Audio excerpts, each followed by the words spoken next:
A Moonlit Tale of Love and Wolves by Georgina Anderson. Prologue.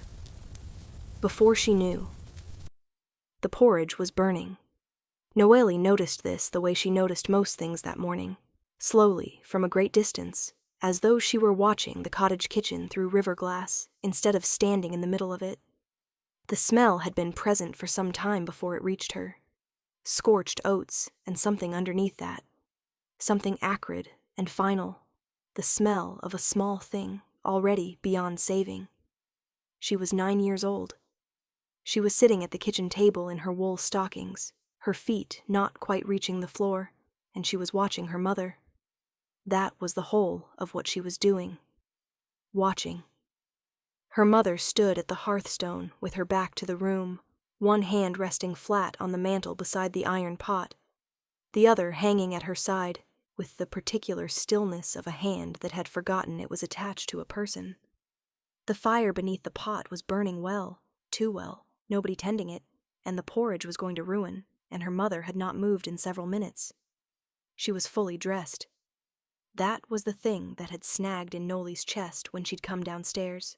Her mother was never fully dressed before breakfast. She was a woman of slow mornings, of unlaced bodices and hair not yet pinned, of bread broken in stages and tea drunk in the gray light before the day had properly committed to itself. But this morning, she was wearing her good dress. The dark green wool one she saved for the village feast days and the rare, solemn occasion. The dress that meant something was happening, that the day required a version of her mother that the ordinary days did not. She was wearing it inside, in the kitchen, standing over burning porridge. "Mama," Noelie said, "the pot." Her mother did not startle. She reached over and moved the pot from the fire without looking at it, the gesture so automatic it was almost unnatural, as though she had been aware of the burning the entire time and had simply not seen the point in stopping it until now. She turned around. Her face was calm. That was the second thing. The particular calm that Noelie, even at 9 years old, even without the language for it yet, understood, was not the same thing as peace. It was the calm on the other side of a decision already made, the stillness of a woman who had done her weeping in the night, in the private hours, in the parts of herself that her daughter was not permitted inside, and had come downstairs this morning already resolved. Her eyes were dry, but they had the look of eyes that had been recently used for something other than seeing. "I burned the porridge," her mother said, almost to herself, as though cataloging a small failure among larger ones. "It's all right," Noelie said. "We can have bread." Her mother smiled at that. A real smile, sudden and sharp as light through a shutter crack, the kind that arrived before it could be stopped. She crossed the kitchen and sat in the chair beside Noelie's, not across the table as she usually did, but right beside her, close enough that Noelie could smell her. The lavender she pressed into her linens, and beneath it something else, something cold and green and outdoor, like she had already been somewhere before the household woke. She reached out and tucked a strand of hair behind Noelie's ear. Let her fingers rest there, light against her jaw, the way she touched her when she was about to say something she had been rehearsing. She had always had Noelie's full attention. She never knew that. She never knew. "I need to tell you something," her mother said, "and I need you to hold it carefully, even when you don't understand it, even if it takes many years to find its meaning." Noelie nodded. She went very still, the way she went still when she understood that the wrong movement might break something irreplaceable. "You are not entirely from here, my love." Her mother's thumb traced the line of her cheekbone, slow and deliberate, the touch of someone making a map of something they will not see again for a long time. "Not entirely. There is something in you that is older than this cottage, older than this village, older than me. Ancient, and one day the mountains will call you." "Which mountains?" Her mother's eyes moved to the window. Through the small leaded panes past the frost-edged glass and the bare winter garden beyond, the world opened eventually into distance. And at the edge of that distance, visible on clear days, a thing Noelie had looked at her whole life without truly seeing. A ridge. A dark, jagged line of peaks pressed hard against the pale winter sky, like the spine of something enormous lying down. She had looked at those mountains every day of her life and seen only distance. "Those ones," her mother said quietly. "And when the call comes, when you feel it, that pull in your blood that you cannot name, I need you to be brave enough to answer it. Why can't you just tell me now? Tell me what it means." Her mother looked back at her. Something moved through her face. Too adult, too layered, too full of things that 9 years had not yet given Noelie the capacity to receive. There was grief in it, and guilt wound through the grief like thread through cloth, and beneath both of those something that looked almost like relief, the particular relief of a person who has been standing at the edge of a decision for a long time, and has finally stepped off it. "Because some things," she said softly, "can only be understood from the inside of them." She leaned forward and pressed her mouth to Noelie's forehead, held it there, longer than an ordinary kiss, longer than the usual morning benediction, the duration of something being transferred, something being given with great care and great cost. Noelie felt her exhale. One long, slow breath, the breath of someone putting something down they have been carrying for years. Then she stood. She smoothed her skirts. She took her traveling cloak from the hook beside the door, the heavy one, the winter one, the one for long journeys in serious weather. She lifted the small bundle from the floor beside it that Noelie had not noticed until now, that had clearly been prepared before Noelie woke, that had the shape and weight of a decision made in the night. "Eat bread," her mother said. Her voice was steady. "Old Marette next door will walk you to the schoolhouse. I've already spoken to her." "Where are you going?" She was already at the door. Noelie heard the specific sound of her boots on the stone floor, unhurried, certain, the step of someone who has stopped arguing with themselves. A pause at the threshold. "Mama?" The latch lifted. The door opened. Cold air came in, sharp and immediate, carrying the smell of frost and pine and the particular clarity of early winter morning. The door closed. Noelie sat at the kitchen table in the silence that followed, and it was different from ordinary silence. She understood this immediately, in the wordless way that children understand the things they have no words for yet. It was the silence of a room that had just become permanently changed, a before and an after. A door that only swung one direction. The porridge cooled in the pot. The fire burned low without anyone tending it. Noelie sat. Old Marette came eventually as promised, and knocked, and found her still at the table. She said nothing, just handed Noelie her cloak and her school satchel, and took her hand and walked her through the village without asking any of the questions that her face was full of, because she was an old woman, and old women knew which questions were cruel. Noelie looked at the mountains through the schoolhouse window all day. She would look at them, in one way or another, for the next 15 years. She did not know yet that they were looking back. Before we continue, if this story already has you, drop a comment and let me know where in the world you're reading from. I want to know who's here. Like, share, and subscribe so you don't miss a single chapter of Noelie and Cassian's story. Now, let's go. The first tale. The night I stopped getting up. Chapter 1. Arrival. The village appeared through the falling snow like something that had been waiting. That was the first thing Noelie thought when the cart crested the last hill and Vellmore came into view below. Not that it was beautiful, though it was in the severe way of places that had never attempted to be anything other than what they were. Not that it was smaller than she had imagined, though it was that too, a gathering of stone buildings and dark thatched rooftops pressed together against the white mountain slope like animals huddling for warmth. The first thing she thought was that it looked like it had been expecting her. She told herself that was foolishness, and pulled her cloak tighter. The cart driver, a broad, weathered man from the last settlement who had agreed to bring her as far as the mountain road allowed, and not one step further, said nothing as they descended. He had said very little the entire journey, which had suited her. She had hired him 3 days ago from the coaching yard of a town whose name she had already begun to forget. The town where her father had lived and died, and left behind a locked chest. She had pried open with a fire iron the night after his burial, inside which she had found 4 things: a bundle of letters tied with cord, a map drawn in faded ink on heavy parchment, a small portrait she had never seen of a woman she recognized instantly, and a key to a door she did not yet know the location of. The woman in the portrait was her mother. She was younger than Noelie was now.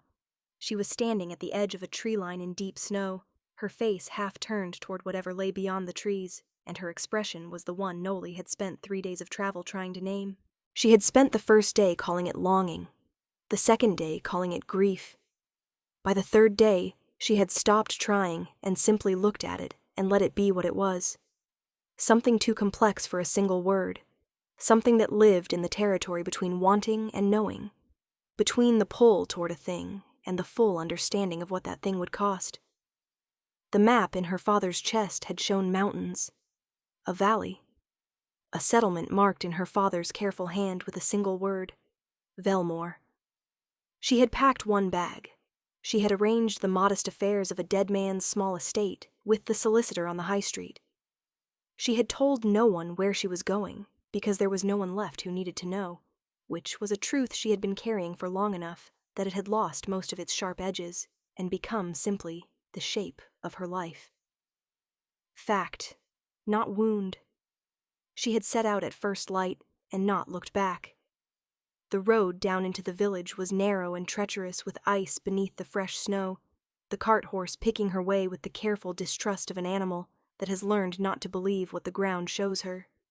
The trees on either side were ancient pine and spruce, their branches weighted with snow that released in soft, sudden collapses when the wind moved through them.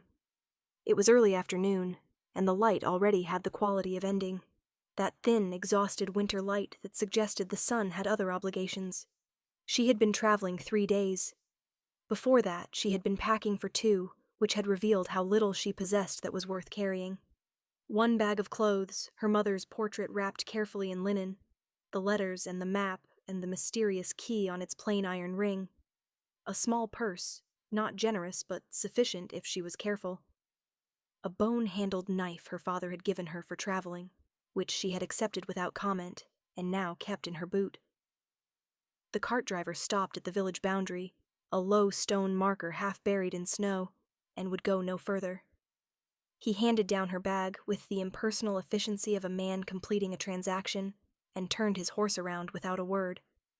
She watched him go. Then she picked up her bag and walked into Vellmore alone.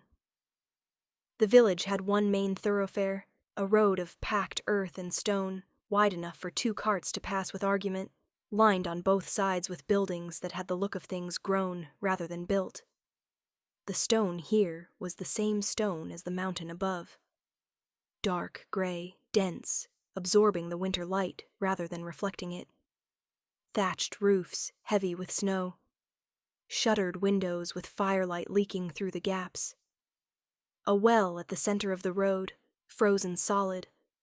A smithy with its forge smell drifting on the cold air.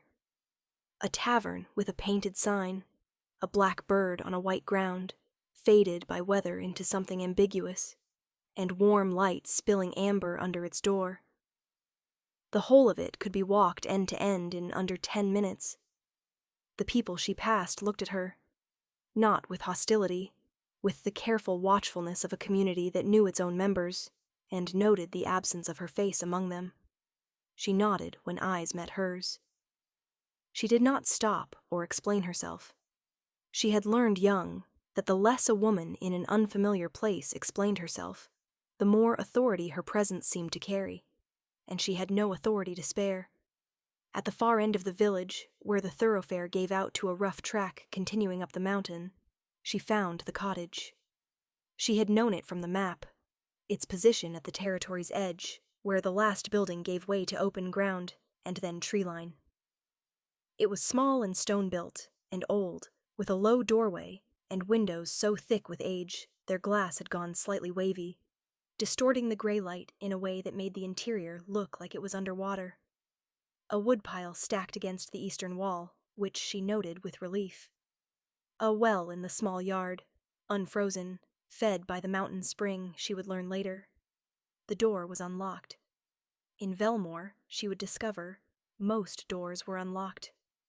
There were things in the dark here that locks did not deter, and the villagers had developed over generations the particular pragmatism of people who have made their peace with the limits of iron and timber. She went inside. The interior was cold in the way of spaces long unoccupied, not merely lacking heat, but saturated with absence, the chill of rooms that hadn't been breathed in for months. A hearthstone with cold ash in it, a table and 2 chairs of heavy dark wood, a bed in the back room with a straw mattress and a wool blanket folded at its foot. Tallow candles in iron holders. Nothing decorative, nothing that suggested any previous occupant had ever intended to stay. She stood in the middle of the main room with her cloak still on and looked at all of it. She had left everything. The town that had held her father's death and her childhood home sold to settle his debts, and the small circle of acquaintances. Not quite friends, never quite friends. The closeness having been prevented by a man who had found her presence useful, and other people's presence a complication. 3 years under his roof since her situation had made independence impossible. 3 years of the particular erosion that came from living alongside someone who managed you without appearing to, who made the air in every room thick with requirement. She had left it because he was dead, and the requirement was gone, and the locked chest had pointed at something, and she had followed the point, the way she had been waiting her whole life to follow something. She did not know yet if that had been wisdom or desperation. She suspected it was both. She built a fire. It took 5 attempts. The flue was partially blocked with nesting material, and the tinder was damp. And by the time the flame caught, she was ash-gray to the elbow, and her eyes were streaming, and she had said several things aloud to the chimney that she would not have said in company. But it caught eventually, and the room began its slow work of warming, and she sat on the stone floor in front of it, with her knees drawn up and her cloak still around her shoulders, and she watched the fire establish itself with the focused attention of someone who had nothing else to do and nowhere else to be. She was 24 years old. She had 1 bag, a map, a portrait, a ring of letters she had not yet read, and a key to an unknown door. She had no family. No person in any settlement who was at this moment aware of her precise location or would mark her absence if she failed to appear. She had a name and a face and a bloodline she did not yet understand, and a dead father's secret that had pointed her at a mountain in deep winter. She was tired in the way that had nothing to do with the journey, the kind of tired that lived in the joints, in the back of the eyes, in the particular hollow beneath the sternum that opened up when a person had been braced against difficulty for long enough that bracing had become their default posture. She was tired of bracing. She did not yet know how to stop. She ate bread from her bag, hard and dry, 3 days old, and drank water from the well and lay down on the straw mattress in her cloak and stared at the low, beamed ceiling. Outside the window, the mountain turned blue with approaching dark. Sometime in the deep of the night, she heard it, low and distant from somewhere in the northern trees, a sound that was not wind and was not any animal she had a name for. A sound like pressure, like something vast and old exhaling, like the mountain settling its weight. It lasted perhaps 4 breaths, and then it was gone. She lay still for a long time after, listening to the space where it had been. Then she slept, deeply, completely, without dreaming, for the first time in longer than she could accurately recall. She did not ask herself why. She would wonder about it later. But not that night. Chapter 2. The village has a pulse. She learned Vellmore the way she had learned every place she had ever lived, carefully, on foot, in increments, the way you approached something you were not certain would not bite. The first morning she walked the thoroughfare end to end with her hood up and her hands in her cloak pockets, and her eyes moving with the deliberate, cataloging attention she had developed so early in her life that she could no longer say whether it was instinct or habit. Exits and entries, faces and their expressions. the small unspoken grammar of a place that told you its rules if you paid sufficient attention. She had always been good at paying attention. It had been a survival skill before it became a habit, and it had never entirely stopped being both. The smithy was run by a man who worked with the meditative efficiency of someone who had been doing the same work since before most of the village's current inhabitants were born. He nodded to her when she passed. She nodded back. She noted that his forge was unusually large for a village this size, and that the items hanging in the doorway were not only horseshoes and hinges, but longer, heavier things, the kind of work that had other purposes. The trading post was small and dense with goods, dried provisions, rope, candles, medicinal herbs in paper packets, bolts of rough cloth, tools of the practical kind. It was run by a man named Otto, heavyset and quiet, with the manner of someone for whom speech was a resource to be allocated carefully. He told her the mountain pass above the third marker was closed until the thaw, and that the village received a traveling merchant every fortnight, weather permitting. He did not ask her name or her business, or why she had arrived alone in deep winter with a single bag. She liked him immediately. Then there was the tavern. She had been avoiding it, on the instinct of a woman who had learned that the public rooms of taverns held a specific kind of attention she did not always have the energy for. But the cold was serious by mid-morning, and she had not yet located a source of hot food in the cottage, and her bread was gone. So she pushed open the tavern door and went in. It was warm inside in the way that good public rooms were warm, not just temperature, but accumulated presence, the breath of many people over many years, the smell of wood smoke and tallow and something roasting, and the particular yeasty warmth of ale being drawn. There were 3 long tables, and a bar of dark, worn timber, and behind it a woman who looked at Noelie when she came through the door with an expression that stopped her mid-step. Not unfriendly. Something more specific than unfriendly. The woman was perhaps 60, perhaps older, the kind of face that had earned each of its lines and seemed to know this with satisfaction rather than resignation. Her iron-gray hair was pinned back without ornament. Her hands, resting on the bar, were the hands of someone who had worked with them since girlhood, and she was looking at Noelie with an expression that Noelie, in her careful, cataloging way, filed immediately under recognition, which made no sense, because they had never met. "Sit anywhere," the woman said, and turned back to the fire, where something was hanging in a pot. Noelie sat at the bar. It felt like the honest choice in a room this size. A bowl arrived without her ordering. Thick broth with dark bread balanced on the rim, exactly what she needed and had not specified. She looked at it and then at the woman's back. "I didn't—" "You have the look of someone who hasn't eaten properly in 3 days," the woman said without turning. "It's not complicated." Noelie wrapped her hands around the bowl. "Is it that obvious?" "Everything is obvious if you've been watching people long enough." The woman turned and set her own cup on the bar and looked at Noelie directly for the first time. Not her eyes, but her face, studying the structure of it with the focused attention of someone authenticating a document. "You're in the Aldrin cottage, the one at the end of the north track." "I arrived last evening." "Alone?" "Yes." "In winter?" "Yes." The woman tilted her head fractionally. "Unusual, not unprecedented." The weight she placed on those last 2 words, the specific gravity of not unprecedented, made Noelie set down her spoon.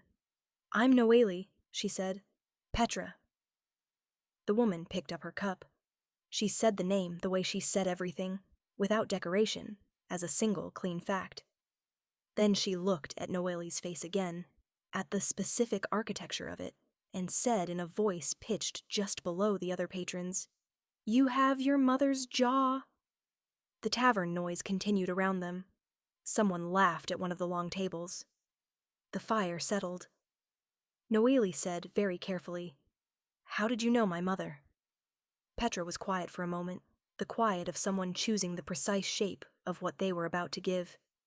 "Everyone here knew your mother, or knew of her." She picked up a cloth and began wiping the bar with it. "We wondered when you'd come." "Wondered? What does that mean? Who is we?" "It means exactly what it sounds like." The tavern door opened behind Noelie, bringing cold air and the noise of two men in heavy work cloaks, their boots loud on the stone floor. Petra turned toward them with the practiced warmth of a woman who had been running a public room for decades. "Sit anywhere," she said, and then to Noelie, without looking back, "You're welcome any morning." The moment closed like a shutter. Noelie sat with her broth and the hard, bright fact of what had just happened, and understood that she was not going to get more from Petra today. Small places gave their information on their own schedules, in their own increments. You could not pull it from them. You had to wait, the way you waited for frozen ground to loosen. She had never been good at waiting. She was going to have to learn. She finished the broth. She listened to the room. She noticed, for the first time in full daylight, the thing she had only peripherally registered the previous evening. There were no dogs in Vellmore. Not one. In a mountain village in winter, there should have been dogs everywhere. Working dogs, farmers' dogs, the half-wild strays that attached themselves to settlements and were tolerated because they were useful. She had grown up knowing the sounds of dogs at night, the way she knew the sounds of wind and rain, as furniture, as proof of inhabited ordinary life. There was none of that here. No barking. No prints in the snow that were the wrong shape for human boots. No animals sleeping at hearthsides or tied at doorways. She filed this carefully, under things that have no explanation yet. Her folder of those had been growing since she arrived. She stayed at the tavern past the sensible hour. Not from inattention, she had simply not noticed the quality of the light changing through the shuttered windows until she stepped outside and found the world already deep in the blue-gray of late-afternoon winter, the kind of dark that in the mountains arrived with ambition and settled quickly. The thoroughfare was emptying with a purposefulness she had not seen in the morning. People moving toward their doors with the particular efficiency of those who had somewhere to be before a certain hour and intended to be there. She had meant to leave before dusk. She had not. She walked the north track toward the cottage. The track was unpaved, pressed earth and flat stone, hemmed on one side by the backs of the last village buildings, and on the other by open ground that gave way, 50 yards out, to tree line. The cottage lights were visible ahead. She had left a candle burning in the window, an old habit, the habit of someone who had learned to make a room look occupied when she was in it alone. She was halfway home when she became aware of the trees. Not through sound, through the quality of the air on her left. A density in the darkness between the trunks that was different from the ordinary darkness of forest dark at dusk. She was a woman who had spent her life in towns, and she told herself this was the explanation. She was unaccustomed to the scale of old forest, to the way it breathed and didn't breathe, to the sounds it made and refused to make. She kept walking. The feeling kept pace with her. She looked toward the tree line without slowing. The darkness between the pines was absolute, the kind that swallowed the thin gray evening light rather than reflecting it. She could see nothing. She had the absolute, deeply unreasonable certainty that something in there could see her with perfect clarity. She walked faster. The feeling matched her exactly. Not closing the distance, not falling back. Parallel. Steady. Like a second shadow cast from the wrong direction. "Do not run," she told herself, with the exhausted authority of someone who had given herself instructions in frightening situations for long enough that the voice had become automatic. Running changes what this is. The cottage was close, 30 yards, 20, and the presence in the trees held constant, held level, held exactly where it had been for the entire length of the track. She reached the door, got the latch open, got inside, stood with her back against the door in the cold dark of the cottage hallway, and listened to her own breathing, and the silence outside, and the fire she had left burning on the hearthstone. Still going. Good. She waited. Nothing at the door. No sound. No weight against the timber. No breath or scratch or impact. She lit a second candle from the hearthstone and crossed to the window and looked out. The track was empty. The tree line was still and dark. The open ground between the cottage garden wall and the trees was smooth, unbroken snow, white and unmarked in the candle glow, as though nothing had passed through it. Nothing. She stood at the window for a long time, looking at the nothing. Then she hung the pot over the fire and heated water for tea because it was the one ritual she had that reliably meant you are inside and you are safe, and the world contains hearthstones and iron pots, and these things are real and present and enough. And sometimes the ritual was the whole of what held a person together when other things were not available. She did not sleep easily. But she slept. Chapter 3. The Night I Stopped Getting Up. 3 weeks into Vellmore, and the cold had become something she wore on the inside. That was the only language she had for it, not the cold of the mountain air or the cold of the stone walls before the morning fire caught, but a cold that had settled somewhere behind her sternum and remained there regardless of how high she built the hearthstone or how many wool layers she wrapped herself in. A cold that was not temperature. The particular absence of warmth that accumulated in a person who had been alone with their own mind for too long, whose own mind was not a place that generated heat. She had thought the solitude would be relief.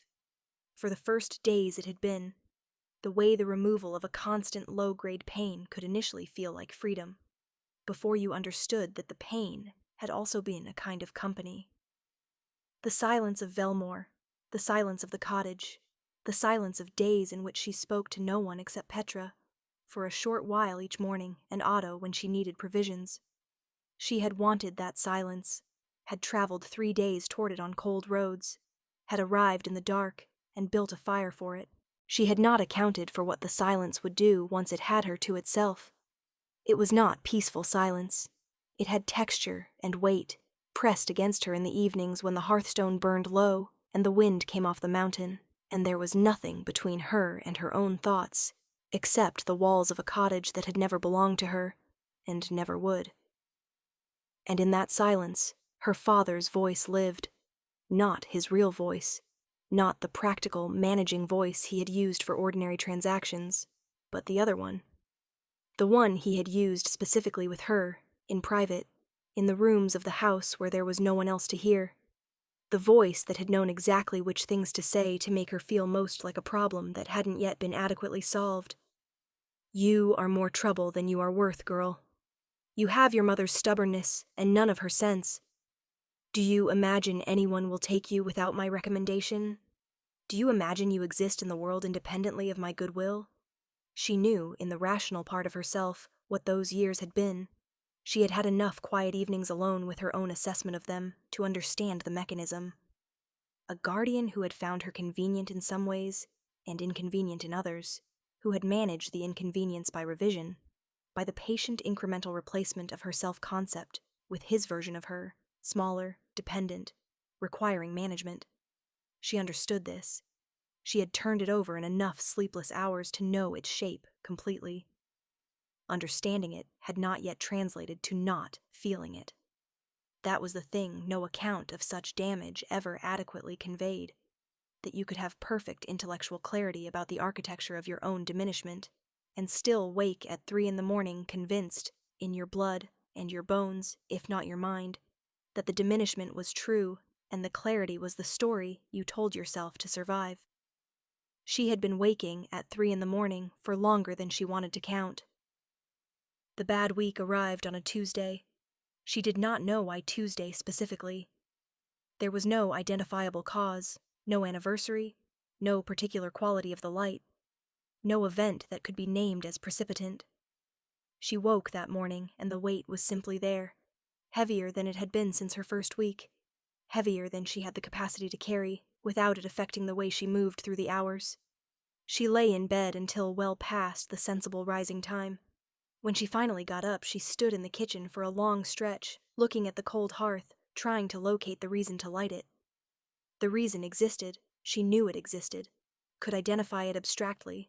Cold, fire necessary, basic maintenance of the body. But she could not feel its weight, could not make it matter in the operational sense that translated into action. She lit it, eventually, out of habit rather than intention. Habit was doing a great deal of work that week. She looked at her mother's portrait, which she had finally unwrapped from its linen and propped against the wall, because looking at it hurt less than not looking at it, because the hurt was at least specific, at least aimed at something real. She looked at her mother's half-turned face and tried to locate the feeling that had driven her here, the pointing certainty, the sense of direction that had been, briefly, the clearest thing in her life. She could not find it. There was only the portrait and the cold and the wind outside, and the voice in the silence and the candle burning low in its holder, and the mountain beyond the window doing what the mountain always did, which was stand there in its own ancient self-sufficiency, as though the question of Noelie's well-being was simply not a variable it had been asked to consider. She did not go to the tavern that day, or the next. She did not know how to explain to Petra, or to anyone, that there were days when the weight of presenting herself as a person who was managing adequately was simply more than she had, that the performance of basic competence required a resource she did not always possess, that some days she sat at the cottage table and counted the hours until she could reasonably stop trying and go back to bed, not because she was tired, but because being horizontal required less of her than being upright. She had no name for this in the language available to her. The language available to her contained melancholy, which was too poetic, and vapors, which was dismissive, and various religious framings that implied moral failure. None of these were accurate. None of them described the specific, structural thing that happened to a person who had spent years being told they were inadequate, the way it settled into the body's own assessment of itself, the way it became indistinguishable from the body's own voice. She had been here before. She knew the topography, the way it started as heaviness and became paralysis, and became, if she let it run long enough, a gray evenness that was almost peaceful in the way numbness was peaceful. The way the absence of sensation could be mistaken for calm. She did not want to go back to that country. She had spent the last 2 years of her father's house in it, going through the appropriate motions with the appropriate expressions, while the actual her sat somewhere small and interior and waited. She did not want to go back there, but she could feel the border of it from where she was sitting. On the 6th night, she got up, not toward anything purposeful, not with any intention she could have named. She got up because the walls of the cottage had been the same walls for too many hours, and her body needed to be somewhere that was not them, even if her mind remained entirely useless. She went downstairs. She stood in the kitchen. She looked at the back door. Beyond it was the small yard and the garden wall, and the open ground and the tree line 20 yards away.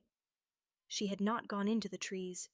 She had kept to the track and the thoroughfare in the village, had maintained, without examining it, the instinct to stay at the forest's edges rather than enter it. She opened the back door. The cold came in immediately, complete and clean, the real mountain cold, the kind with intentions.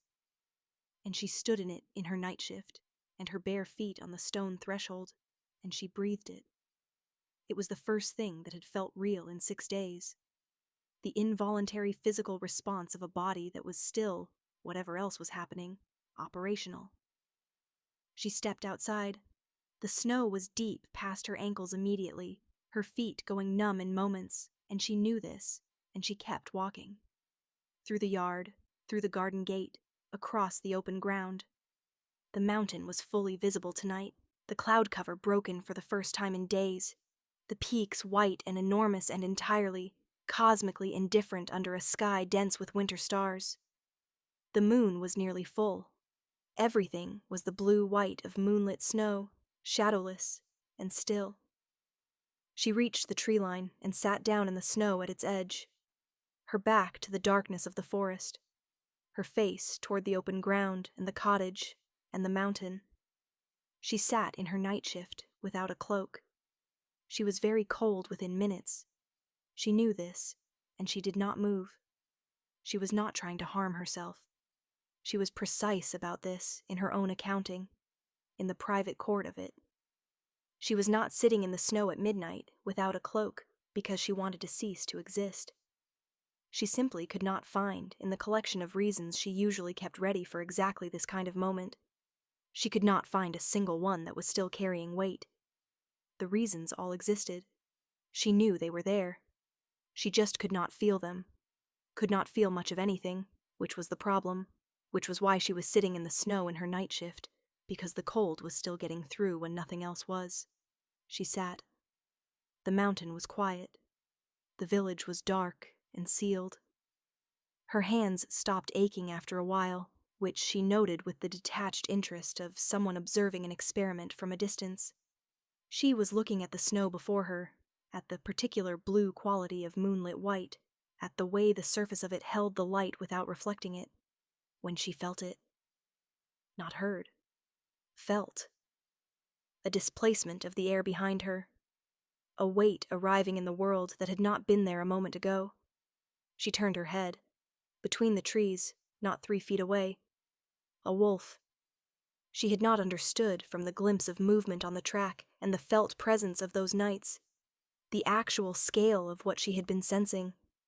It was black, a black that absorbed the moonlight, that seemed to exist at a different register from the ordinary darkness around it.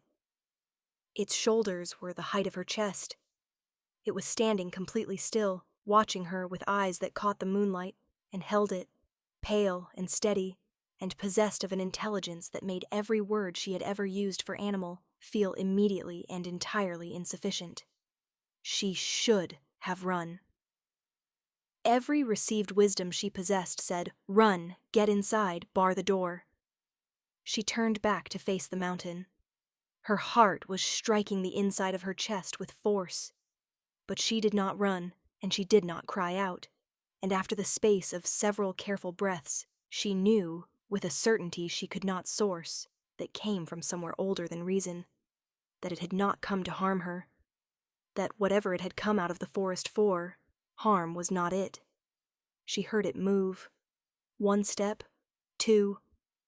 The sound of something very large and very deliberate lowering itself to the ground. She looked sideways without turning her head.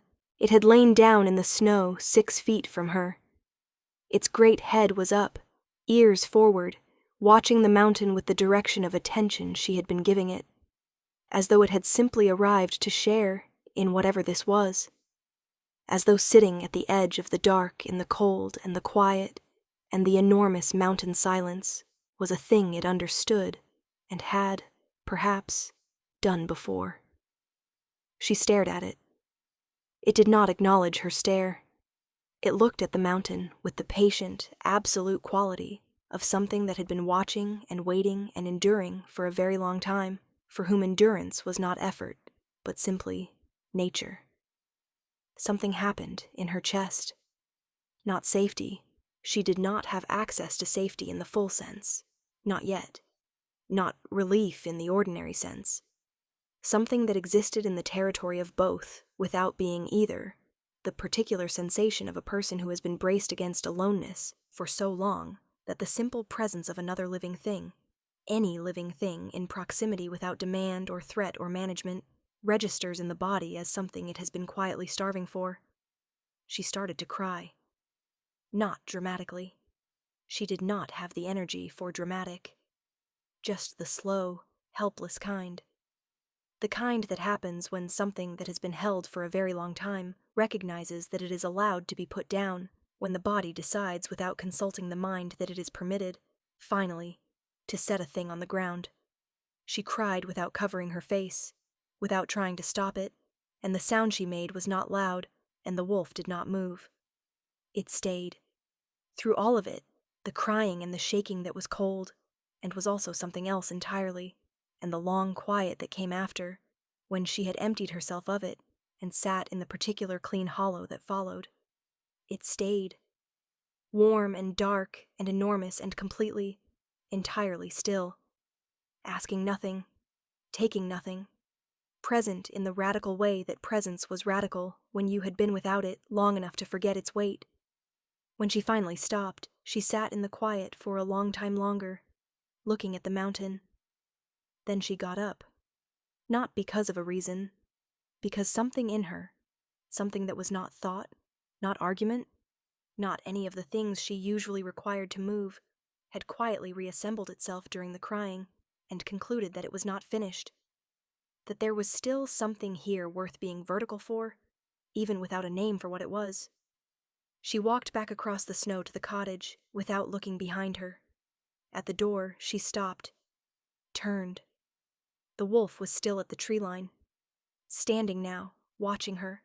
In the full moonlight, it was almost beyond category. Too large, too still, too present. The kind of thing that existed at the outer edge of the world in the old stories that turned out, in the end, to be the true ones. She looked at it for a long moment.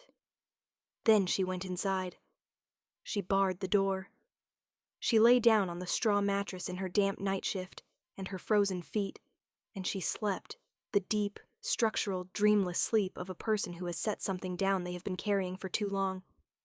In the morning, the light came gray and ordinary through the wavy window glass, and she lay still for a moment, testing whether the previous night had been a dream. Her feet were still red with cold. Her night shift was damp at the hem with snow melt.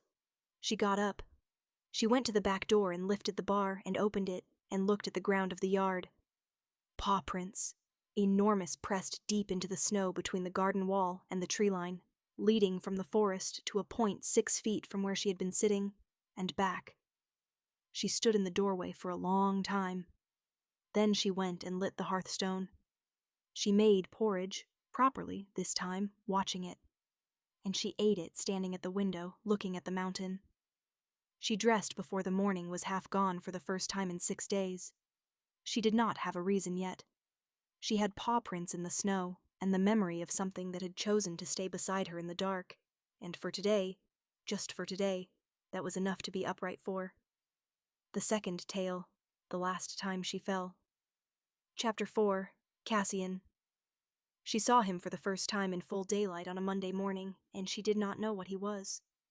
That felt important later, the fact that she had looked at him with completely ordinary eyes, no forewarning, no context, just a woman looking at a man across a snow-covered yard, and had still felt something shift in the quality of the air between them, as though her body had registered something her mind had not yet been given access to, as though some deep and wordless part of her, the part that ran older than thought, older than language, the part that was inherited, and bloodline and mountain, had already known and had decided, without consulting the rest of her, to pay attention. He was at the property that backed against the eastern edge of hers. It was a larger house than the cottage, dark-timbered, stone-footed, set further back from the track with the particular settled quality of a structure that had grown from the ground rather than been placed upon it. She had noticed it in the way she noticed everything in those first weeks, catalogued it, assigned it a category, moved on, occupied, quiet, wood smoke from the chimney in the evenings. A light in the upper window sometimes before dawn, which she had seen on her worst nights when sleep was unavailable, and she had lain watching the dark from her bed. She had assumed an older man. Someone long settled and solitary, who had arrived at his aloneness through the ordinary accumulations of time and loss, and had made his peace with it. Someone who had nothing left to want that he hadn't already found or given up on. She had not assumed him. He was splitting wood in the yard, not making anything of it, not working with the self-conscious efficiency of someone aware of being observed, simply doing it, with the complete and practiced economy of a man for whom physical labor was as unremarkable as breathing. He was tall, dark-haired, dressed in a heavy wool work tunic and worn breeches, no cloak despite the cold that had pushed through the night to something with genuine ambition. His movements were unhurried. The axe came down, and the wood split, and he stacked it, and he chose another piece, and he did it again.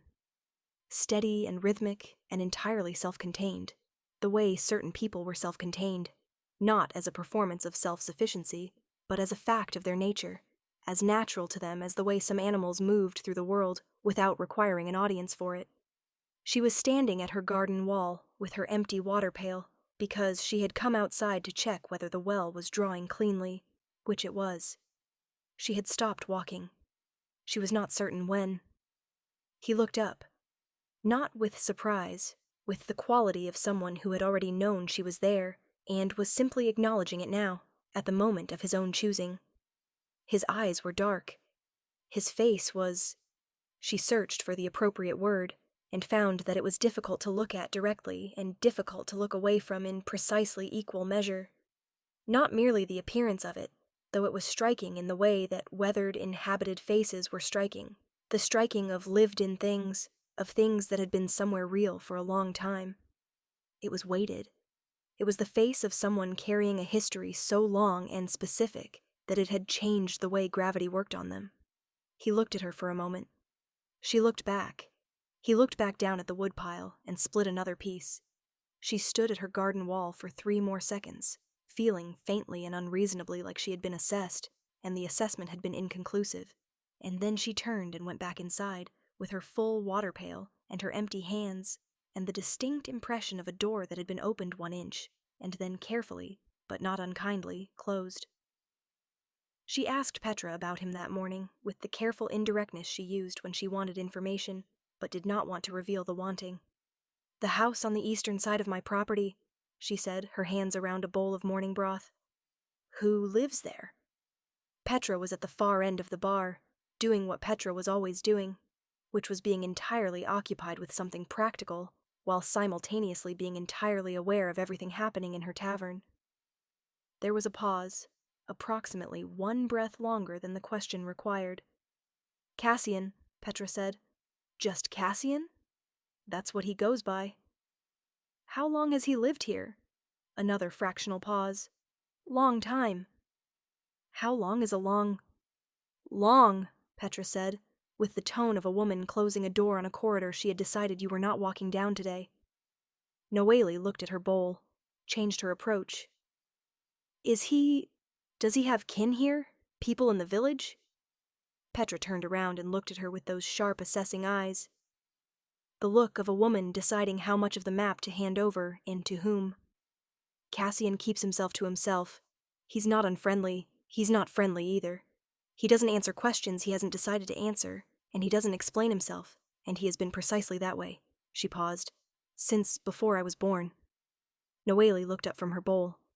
"Since before you were born," she repeated. "Since before I was born," Petra said again, with the careful emphasis of someone delivering information they are confident the recipient is not yet ready to receive, but delivering it regardless as a courtesy. A small coin placed in the hand against a future need. She picked up her cloth and moved to the other end of the bar. Noelie sat with her broth and the sentence and its implication, which she placed in the folder she had been keeping since she arrived, which was growing heavier by the day. Their first real exchange happened 4 days later. Her woodpile had run down to the last quarter, and the nights were the kind of cold that had stopped being a weather condition and become a structural argument for not being outside after dark. She asked Otto about sources of firewood. The nearest timber merchant was a full day's ride, and the road was unreliable with snow. And Otto had said, with the manner of a man offering information he expected to be disregarded, "Cassian usually has more than he needs. He cuts for the whole winter, and then some." She had sat with this for 2 days, which was long enough to confirm it was stubbornness, rather than caution keeping her from acting on it. Then she had gone around to the eastern property, and knocked on the gate. He came from the back of the house, from the yard, not the door, as though he had already been outside, and had simply altered his direction. He stopped when he saw her. Not with surprise, with the quality of someone who had expected this moment, and had decided in advance how to hold himself through it. "I'm Noelie," she said, "from the cottage. I was told you might have firewood to spare." A pause. "Otto." "Yes." He looked at her for a moment with an expression she could not read. Something working hard to remain neutral in it, the effort of which was itself a kind of communication. Something carefully managed. Then he nodded once and went back around the side of the house. She followed. The woodpile behind his house was extraordinary, stacked 6 feet high along the full length of the back wall, ordered with the precision of someone for whom precision was a form of control. More wood than a household of 4 could burn through in 2 winters. She looked at it and then at him and did not say what she was thinking. He loaded a barrow without asking her to specify what she needed, without asking anything at all. His movements were efficient and impersonal, the movements of someone doing a task rather than performing a kindness, which she found, oddly, more comfortable than the performed kind would have been. "What do I owe you?" she said. Nothing. I'd rather pay... Nothing, he said again, not rudely. As a statement of settled fact he had no intention of revisiting. She stood with the barrow handles and looked at him. He was looking at a point just past her left shoulder. Not inattention, she understood, but its opposite. The deliberate management of attention, the practiced art of not quite meeting someone's eyes when meeting them, would mean something he had not yet decided about. She said, "Petra told me you've been here a long time." Something crossed his expression. Petra talks.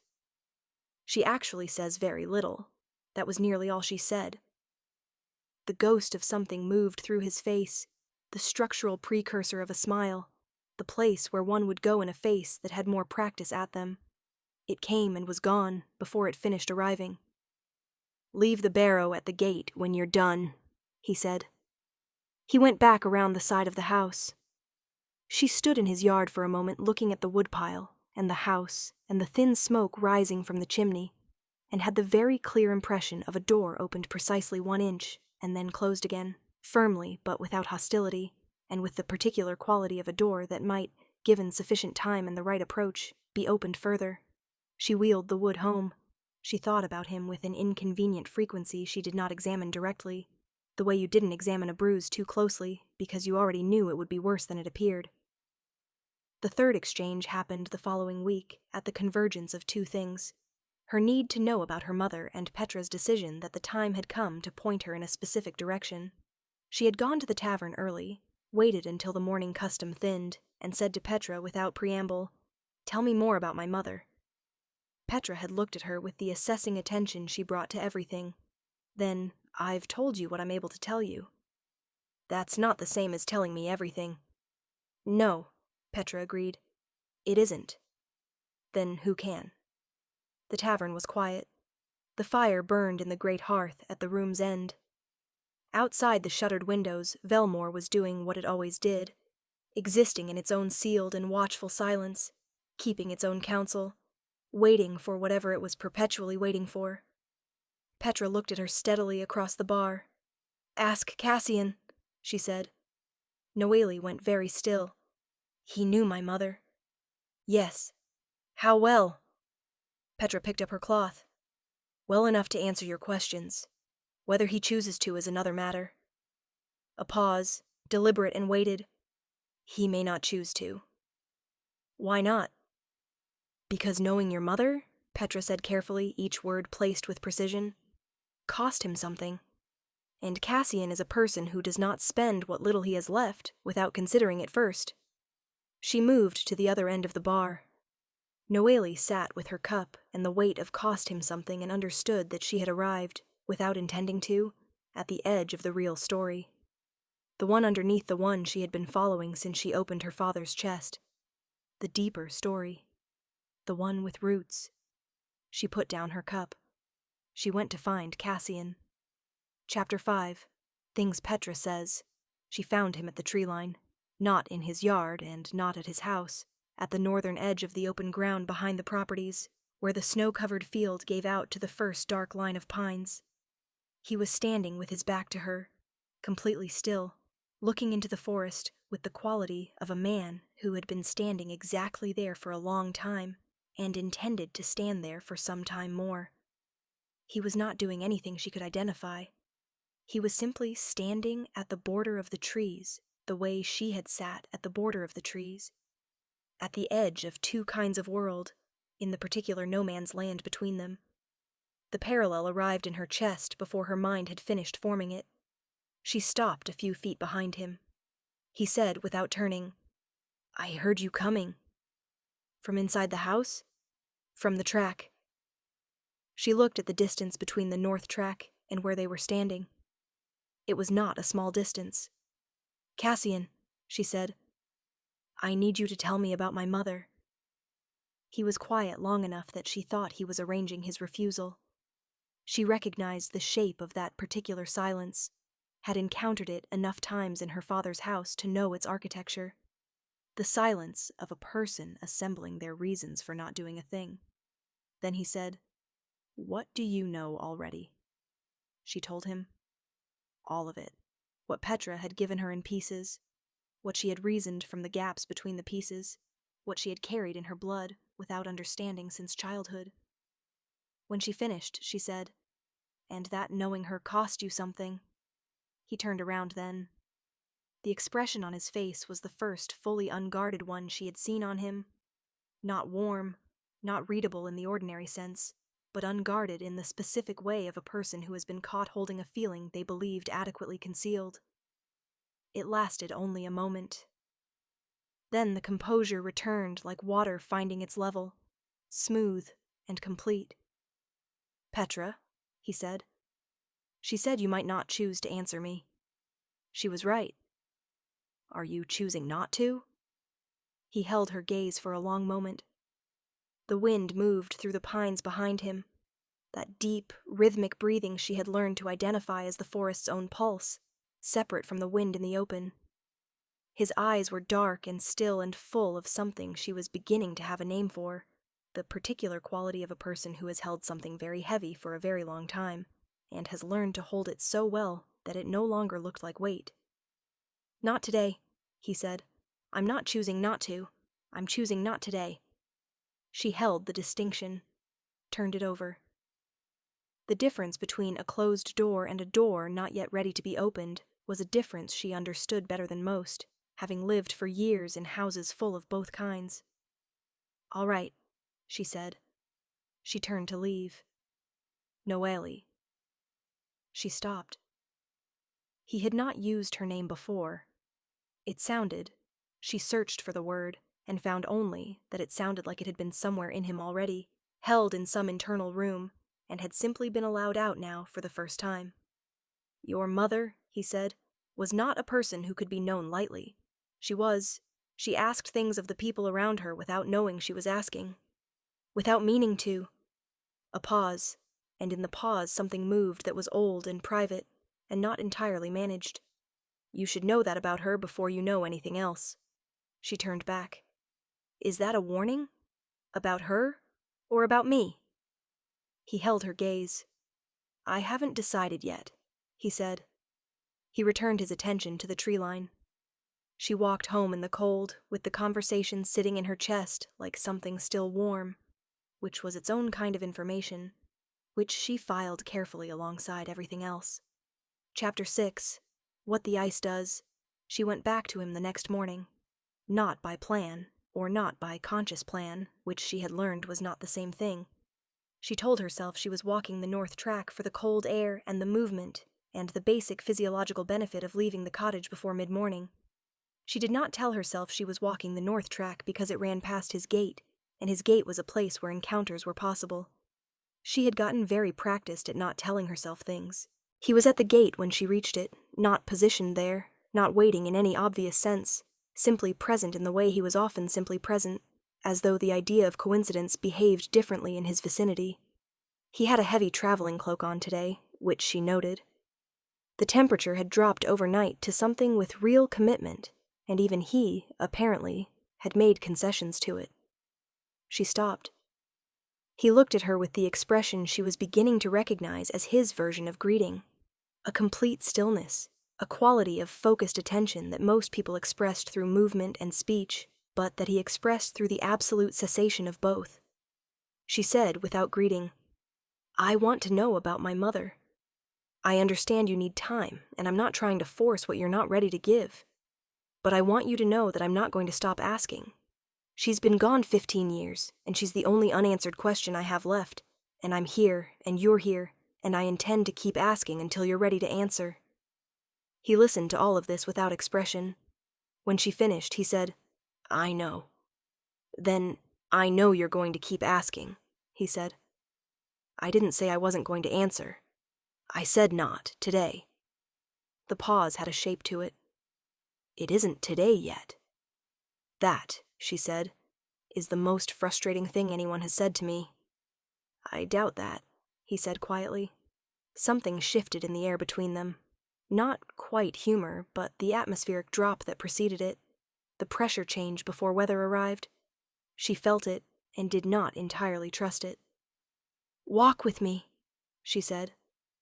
Not a question. He looked at her for a moment. Then he came through the gate. They walked the mountain track in silence for the better part of half an hour. Not the silence of two people with nothing to say, but the particular silence of two people testing whether they could inhabit the same space without filling it with noise. Most people, in her experience, could not. They became uncomfortable in the silence and reached for words the way a person reaching for a cup in the dark reached for anything solid. He did not do this. He walked beside her in the cold, with his hands clasped behind him, and he did not feel anything, and she found this so profoundly, almost embarrassingly restful, that she kept her face slightly forward so he could not see what it was doing. The track narrowed as it climbed. The tree cover thickened on both sides, the branches pressing closer, the path becoming a suggestion between two walls of dark pine.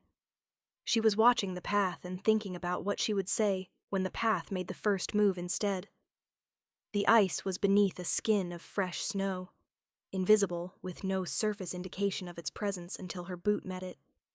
Her foot went sideways, and her weight went with it, and there was a brief, complete dissolution of any understanding between herself and the ground, and then she was down, sliding on the incline before a jutting rock outcrop caught her, her right palm hitting it with enough force to split the skin cleanly, her shoulder and hip taking the full weight of the landing. She lay in the snow for a moment. He was beside her before she had finished processing the fall. That was the first thing she registered when her mind caught up. Not the pain in her palm, not the cold of the snow at her back, but the fact that he had been behind her on a narrow path, and was now kneeling in the snow at her side with a speed that the geometry of the situation did not adequately account for. He was checking her, methodical and quick, his hands moving with a precision that was neither cold nor warm but entirely focused, her head first, her wrist, her palm turned upward and examined with concentrated attention, his thumb pressing carefully at the edges of the cut. "That needs cleaning," he said. "I'm fine." "You're not seriously hurt," he said with the tone of someone making a precise distinction. "That isn't the same thing as fine." She sat up. The world reassembled itself. Her palm was bleeding in the clean way of cuts that went to the right depth. Enough to matter, not enough to frighten. She looked at his hands holding hers, his fingers beneath her palm, careful and warm, her blood on his thumb, and she looked at his face bent over the wound, and she thought with the involuntary clarity that pain sometimes produced in her. He was not close enough to reach me that quickly. She looked up at him. "How did you get here so fast?" He stilled. The particular stillness of a person asked the question they had been hoping not to be asked. A fraction of a second, no longer, and then the motion resumed, his hands producing a strip of clean linen from his cloak pocket, and wrapping her palm with the efficiency of someone who had done this before, many times, across a great many years. "I was close," he said. "You were behind me. The path is barely wide enough for one. You couldn't have—" "I was close," he said again. Steady. Final. A door being closed without a sound. She let it close, for now. He helped her to her feet with a grip on her arm that was careful in the specific way she had noticed before, deliberate, measured, monitoring its own force. She filed this, said nothing about it. They walked back to the cottage without speaking. He came in without being invited, and she said nothing about that either because her hand was beginning to hurt properly, and she was, she admitted privately, grateful for the company. He cleaned the wound at the stone sink. She sat on the edge of the table beside it and watched his face while he worked. He kept his eyes on her hand. His expression was focused and composed and thoroughly, completely closed. "You knew her," she said quietly. "My mother." His hands continued their work. "Yes." "Were you in love with her?" He went still again. The real kind, not managed. The question had landed somewhere it had not been expected, in a room inside him that he kept shut, and she had inadvertently walked into. He stood with his hands around her bandaged palm, and was silent long enough that she began to think he would not answer. "No," he said. One syllable. But the weight of it, the particular compressed density of it, the grief folded inside it that had nothing to do with romantic feeling, and everything to do with a loss that had no simple category, told her that no had been the truest thing he had said to her, that its truth was not simple, that it was the truth of something that had been sitting in a closed room for a very long time, and had just been allowed one breath of air and immediately been shut back in. He finished with her hand. He stepped back and looked at his work with the expression of a craftsman checking a repair. "Thank you," she said. He nodded. He retrieved his cloak from the chair where he had laid it. At the door, he stopped, did not turn. "Don't walk the upper track alone," he said. "Not until the ice clears." "When will the ice clear?" "Spring," he said. She almost smiled. "That's months away." "Yes," he said. He opened the door and went out into the cold, and was gone before she had assembled anything else to say. She sat at the kitchen table with her bandaged hand and the no still present in the room, like a low note still sounding after the instrument had stopped, and she understood with the quiet certainty that arrived before understanding could be argued out of itself that she had just been given something. Not an answer, but the precise shape of the space where the answer lived. She would find her way to it. She intended to. Chapter 7. The Last Time She Fell. She dreamed of her mother. Not the kitchen of her childhood. Not the porridge and the green wool dress and the door swinging shut on 15 years. Something new. Something that did not carry the texture of memory, but of something older than memory. As though her sleeping mind had reached past what she had been given through ordinary experience and found a channel to something else entirely. Her mother, in the forest.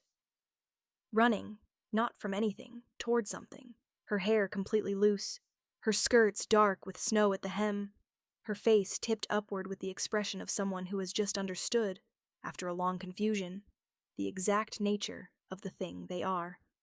Not afraid, not the careful indoor version of her mother, the one who flinched at sudden sounds and watched the mountain from a distance with that expression of terrible restrained longing, but something entirely uncaged. Something that knew its own name and was moving toward what that name meant at full speed, with full willingness, with everything it had. Noelie woke before the dream reached whatever it was running toward. She lay in the dark of the cottage with the dream dissolving at its edges, and a certainty in her chest that was entirely physical, irrational, sourceless, impossible to argue with, that she needed to go to Cassian's door. Not at a sensible hour. Not after she had dressed properly and eaten something and assembled a reasonable purpose for the visit. Now, in the dark, before the certainty could be managed into something more convenient. She pulled her heavy cloak over her night shift, and she went. The village was sealed in sleep. The hour was deep, somewhere in the long middle of the night when the darkness was at its most committed and the cold had reached its nightly peak. The air so still and clear it felt like breathing glass. Her footsteps on the frozen track were the only sound. The sky above was enormous and crowded with stars, the kind of sky that existed only in deep winter at altitude, when every other form of light was absent and the stars filled the available darkness, the way water filled a vessel. His upper window was lit. She had seen it before. On her bad nights, lying awake, she had noticed the amber light in that upper window, steady and solitary in the dark. He did not sleep, or did not sleep in the ordinary way of things, which was not surprising, which fit the shape of everything else she was learning about what he was. She knocked at his gate. A pause, not the pause of a man woken from sleep, but of a man deciding. Then the door of the house opened, and he came to the gate himself and opened it, and he was fully dressed despite the hour, which was also not surprising, and he looked at her, the cloak over the night shift, the darkness, the hour, the fact of her arrival, and something moved briefly through his face that she caught only the trailing edge of, gone before she could name it, replaced by composure. "Tell me about my mother," she said. "All of it. Please." He looked at her for a long moment in the dark. Then he stepped back and let her in. His house was nothing like she had expected. She had imagined something functional and sparse, the dwelling of a man who lived alone and without sentiment, who had reduced his domestic life to its necessary minimum. And it was spare in the sense that nothing in it was decorative in any frivolous way. But it was full. Full in a way that revised her understanding of him upward in several directions simultaneously. Manuscripts, everywhere, on shelves that covered entire walls from floor to ceiling, rolled and stacked and ordered in a system she could not immediately parse, but which clearly had its own internal logic. Books, some of them very old. She could see it in the quality of the binding, the specific color of aged vellum visible at the edges. Maps on heavy parchment spread across the long table at the room's center, drawn in multiple hands across what appeared to be multiple generations, the mountain range rendered in at least 3 different cartographic styles, overlapping, annotated in inks of different ages. A hearthstone with a fire well fed and clearly tended through the night. A single candle burning on the table beside the maps. She stood in the doorway of it and revised everything. He sat across from her at the table, not beside her, the distance deliberate, the geometry of 2 people being careful about the space between them. "What do you know," he said, "about bloodlines? As in family? As in inheritance? What passes through a line not in story or memory, but in the body itself? In the blood?" He looked at his hands, both flat on the table. What passes between a wolf and a human line when that line runs long enough without acknowledgement? The candle, the maps, the fire burning in the deep of the night. "My mother," she said slowly, "had wolf blood, diluted, generations back.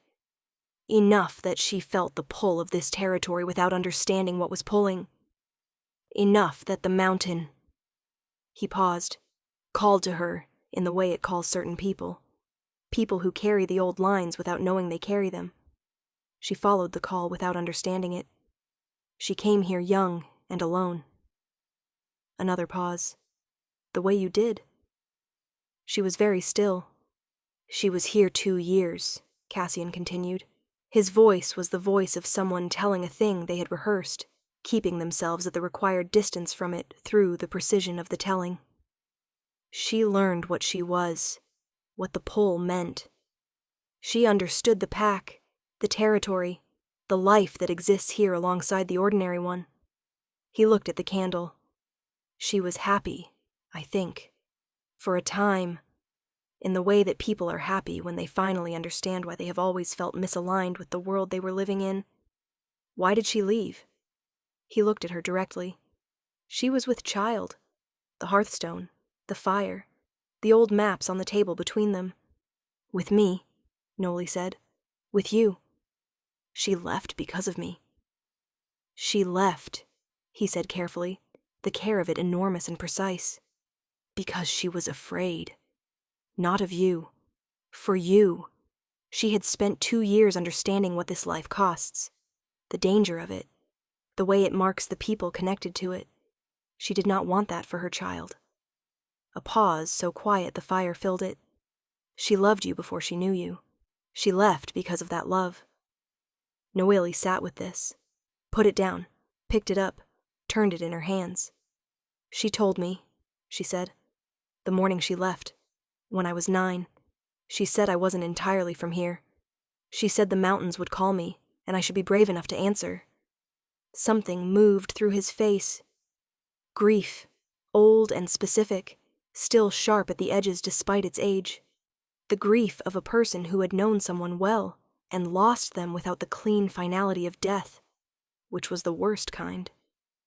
"She knew you would feel it eventually," he said. "The pull. She knew this place would find you." "Did she come back?" Noelie asked. "After she left. Did she ever—" "Once," he said. The word had weight. "Years later. Briefly." His jaw was set with the specific tension of someone holding something very tightly, in the only way they know how. "She didn't stay." "Why not?" "I don't know." And this, she understood, was the truest thing he had said yet, not because the others had been false, but because this one cost more. "She was here 2 days, and then she was gone, and I never—" He stopped. The composure slipped, fractionally, a hairline crack in something otherwise seamless. I never heard from her again. The room was entirely quiet. She looked at him across the candlelight, at the manuscripts and the maps, and the fire he had kept fed through a sleepless night, and the face of a man who had been holding something for a very long time. And she understood something that rearranged the whole picture. His relationship with her mother had not been love in the romantic sense. The no had been true. She was certain of it. But profound loss did not rank itself by category. It did not require a particular kind of love to leave a particular kind of wound. She mattered to you, she said. Yes, he said, simply, without qualifier or apology. I'm sorry, she said, that she left and didn't come back. I'm sorry that happened to you. He looked at her across the table. In the candlelight, his expression was open in a way she had not yet seen. Not warm, not soft, but present. Fully and without management present. The composure lowered just enough that she could see the person behind it clearly, the one who had been there the whole time, waiting out the distance at the same quiet cost it always required to wait. What am I? She asked. Quietly. The question she had been carrying since the first morning she woke in the cottage and looked at the mountain through the wavy window glass and felt the pull she had no language for. He looked at her across the candlelit space between them. For the first time since she had met him, he looked at her not like weather to be accounted for, but like something inevitable. You are the reason she ran, he said, and the reason the mountain kept calling you back. She breathed. Outside, the stars held their enormous, indifferent positions. The fire burned. The manuscripts breathed on their shelves with the particular dense quiet of things that had absorbed many years of thought and kept it. She was not just a woman who had come looking for her mother. She was a woman who had always been coming here, who had been built, in some partial and inherited and bone-deep way, for exactly this cold, and this mountain, and this life that existed alongside the ordinary one. She did not know yet what that meant, or what it would cost. But this was the last time she would fall into the not knowing. After tonight she would fall into nothing she had not chosen.